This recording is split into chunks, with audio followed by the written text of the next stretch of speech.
एक बार जो मालिक की शरण में आज आ गया और उसका अकाउंट खुल गया, जैसे कोई रोगी है और डॉक्टरों ने जवाब दे दिया और यहाँ आ गया, वो से आते आना नहीं था, वो तो कति फांसी लग गई, सारी तरफ से रास्ते बंद हो लिए, तब यहाँ आ गया। ये भी सौभाग्य उसका, उसको नाम मिल गया।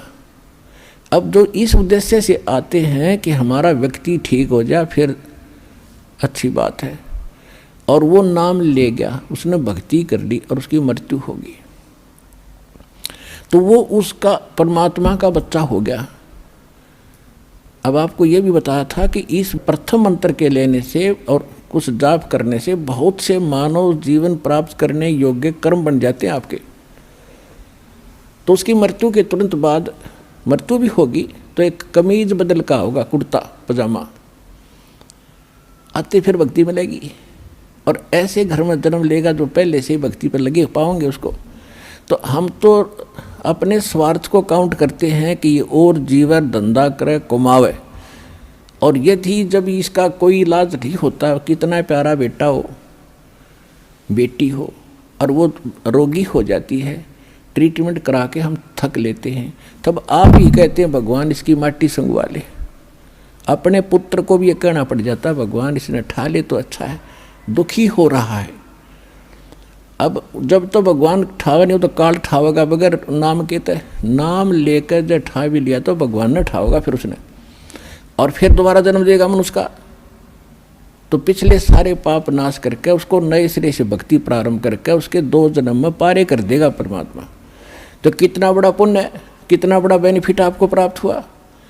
दूसरी बात यह है कि यहाँ आने वाला चाहे कति सब जगह से हार चुका हो और सच्चे समर्पित भाव से, क्योंकि परमात्मा आत्मा का साथी है, इस मन का साथी नहीं है। मन तो ऊपरले मन तो हाँ भरा करे और आत्मा रो के हाँ भरती है। और रोगी जिस दिन हाँ भर के नो सच्चे दिल तो रो के नो कहेगा भगवान जीऊँ इतना आपकी भक्ति करूँगा और कोई इसके बाद बकवास नहीं चलेगी, पक्की गारंटी है। तो तुरंत सुनता है और रोज़ फर्क होना शुरू हो जाता है। तो इस तरह की समर्पण वो जब करेगा जब उसको ज्ञान होगा।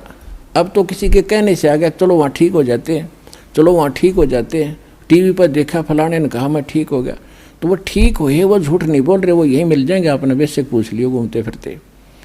और जो नाम लेकर ठीक नहीं हो रहे, वो क्यों नहीं हो रहे? सतगुरु के दरबार में कमी कहे की ना, अनसमझ ना पावता तेरी चूक चाकरी माँ। इसी कारण से उसको लाभ ना मिलेगा तो उसके अंदर कोई दोष है, उसकी कोई सेवा के अंदर समर्पण भाव में कमी है। और जब हम समर्पित हो जाते हैं तो हम समझ ले सभी पूजाओं को त्याग कर, सभी मर्यादाओं को त्याग कर एक मालिक के पथ पर, परमात्मा के द्वारा बताए मार्ग पर चलेंगे।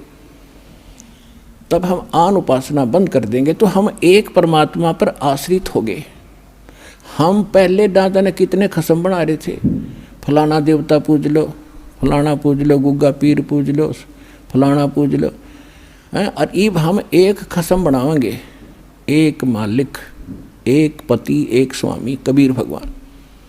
और जब आप हृदय से स्वीकार कर लोगे इस परम पिता को, और फिर देखना पति भरता जमी पर जो जो धर पाव, समृत झाड़ू देत है ना काटा लग जावे।